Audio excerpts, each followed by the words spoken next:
Ready na po itong lechong manok na niluto ko. Guys, samahan niyo po akong kumain. Blessed Sunday morning! Eto po, magluluto po ako ngayon ng lechon manok sa air fryer. Ito po yung chicken, calamansi juice, onion, ginger, garlic cubes, and then sugar, garlic powder, tomato sauce, soy sauce, oyster sauce, and then yung paminta. Eto na po yung mga hinalo nating mga ingredients. Lalagay po natin sa loob. Lalagay tayo ng tanlad para mabango-bango yung at malasa.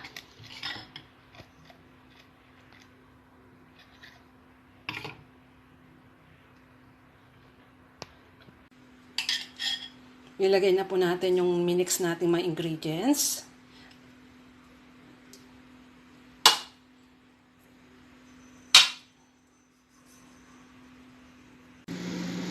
Yan, air fry na po natin yung lechon manok.